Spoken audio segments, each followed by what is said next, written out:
Muito bem, caríssimos irmãos e irmãs, vamos então dar uma relacionada a esse Levítico, que é muito, muito rico. A riqueza aqui praticamente resume as festas mais importantes judaicas. E vamos fazer um pé lá, um pé cá, um pé no antigo, um pé no novo, né? Então vamos lá. A solenidade, no dia 14 do primeiro mês, ao entardecer, é a Páscoa do Senhor. É a mesma data, parecida com a mesma data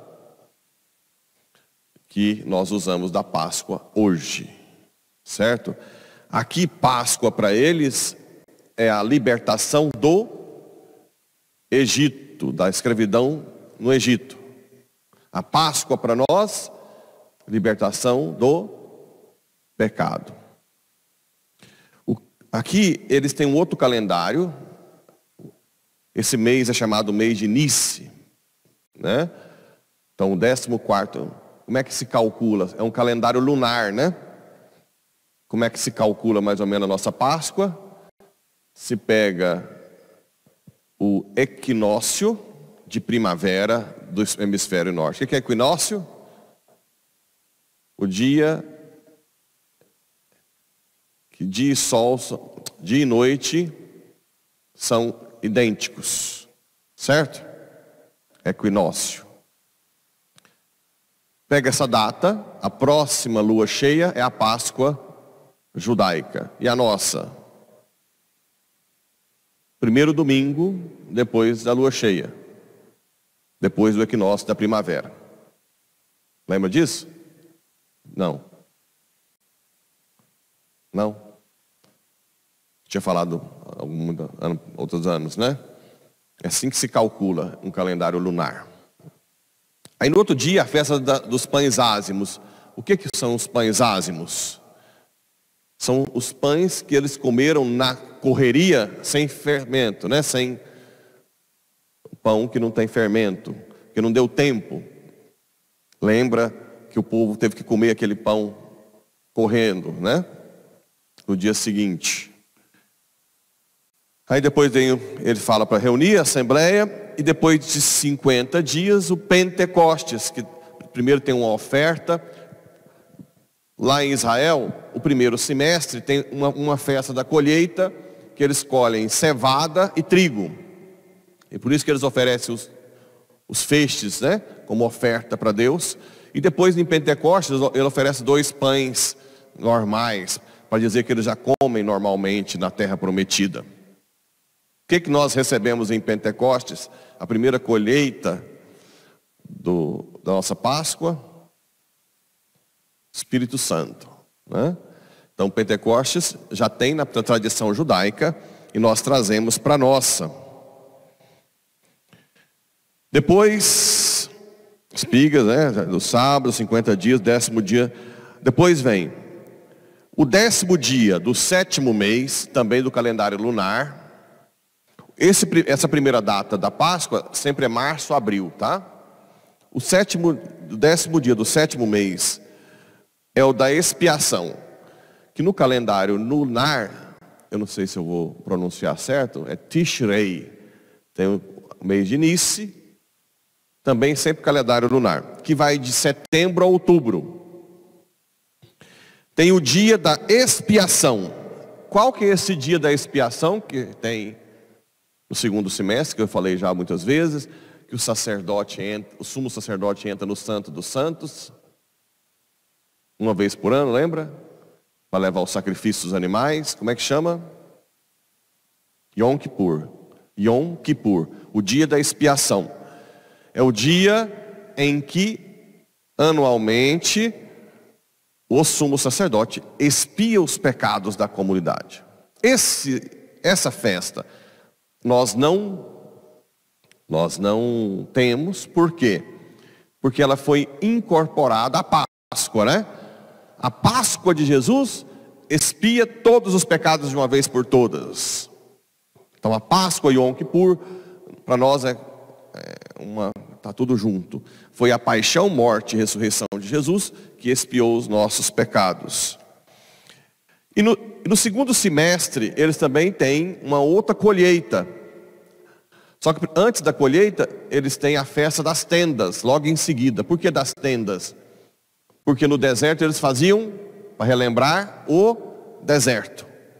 E logo em seguida, ele tem a festa da colheita, que também, como no primeiro semestre, só que agora é de uvas e outras plantações.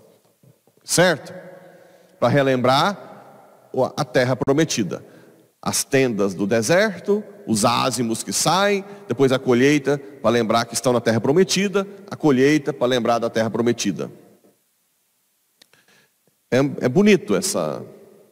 E nós ficamos com Páscoa, Pentecostes, Yom Kippur. Não, porque de uma vez por todas os pecados. Não precisa de voltar mais. O sacerdote, o sumo sacerdote, não precisa mais de voltar a repetir, porque Jesus é o próprio Deus que expia todos os pecados de uma vez por todas, né? Então o que nós temos que fazer é aderir ao seu projeto, aos sacramentos que ele deixou aos apóstolos. Não deixou a qualquer um individualmente. Os colégios dos 12 apóstolos representam com Pedro o colégio do Papa com os bispos, a igreja. O depósito da fé de Cristo foi deixado para a igreja. Eu só tenho acesso a eles na igreja. Eu fui batizado pela fé da igreja. Por isso que diz que se batiza criança, né? Não só pela fé dos pais, mas pela fé da igreja, comunidade. Certo? Então, são o colégio apostólico que carrega esse depósito da fé. Só para vocês terem uma noção, mais ou menos, dessa ligação, de uma forma bem superficial, entre o antigo e o novo. E aqui no Evangelho, é aquele momento em que o povo que conhecia Jesus desde a infância, se admirava de tudo que Jesus fazia. De onde ele vem essa sabedoria e esses milagres? Não é ele o filho do carpinteiro? Aqui é aquela grande explicação que alguns teólogos e santos fazem. Toda ação, tanto na Bíblia quanto do Espírito Santo de Pentecostes, existem duas coisas que acontecem. Sempre existe uma continuidade com a vida terrena. E existe o quê? Uma descontinuidade. Feita pelo Espírito. É difícil para muita gente que não reza, que não tem acesso aos bens sobrenaturais, verem a ação do Espírito, a ação de descontinuidade em uma pessoa que conhecem desde a infância. Mesmo os familiares, né? As pessoas querem vincular que aquela pessoa não pode ter aquilo. Ora, o Espírito Santo usa quem ele quer.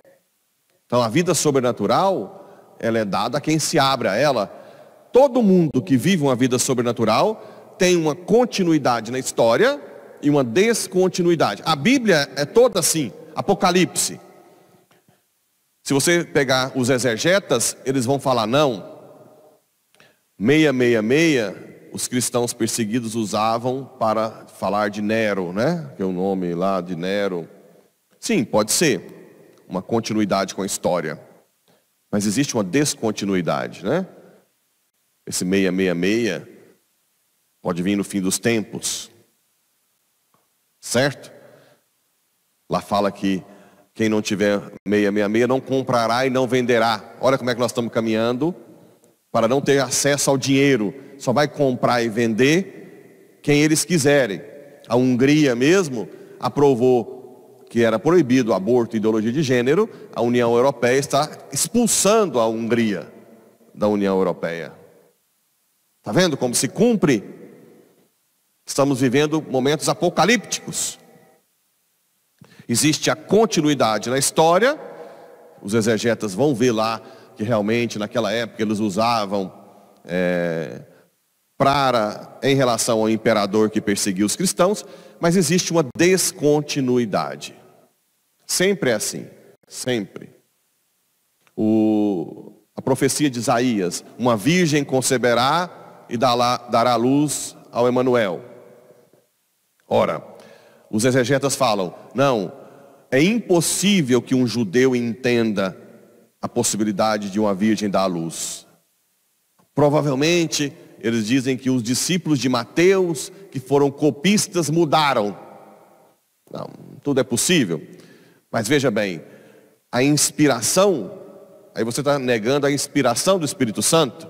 O Espírito Santo inspira o autor algo de continuidade histórico, mas o tempo inteiro o Espírito Santo infunde ali algo de descontinuidade. Agora, quem pode interpretar a descontinuidade? Quem é o único intérprete autêntico da Bíblia? Quem? O magistério da igreja, certo? O magistério, vocês precisam participar das formações. Eu não sei, vou morrer gritando, eu vou morrer crucificado, dizendo: participem das formações, participem das formações, participem das formações. Tudo foi falado muitas vezes nas formações. O magistério é o único intérprete autêntico da Bíblia. Tanto é que tem textos, por exemplo, que foram encontrados, que não tem muito a ver o texto de Esther. Tem 2 textos de Esther praticamente, que muitos lugares misturam, mas, por exemplo, a Conferência Episcopal Italiana, a CEI, se você pegar a Bíblia italiana, eu não sei se eles mudaram agora. Você tem os 2 textos paralelos, eles não quiseram misturar. Ora, quem que diz que os 2 textos são inspirados? Quem? A igreja.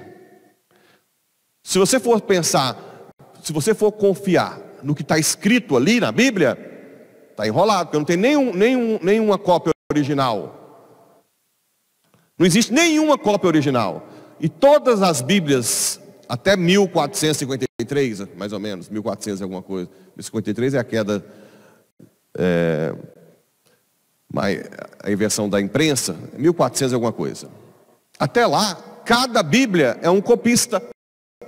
Imagina quantos erros não pode existir de transcrever. Mas quem vai te dizer que ali você pode confiar? A igreja. O que Santo Agostinho disse?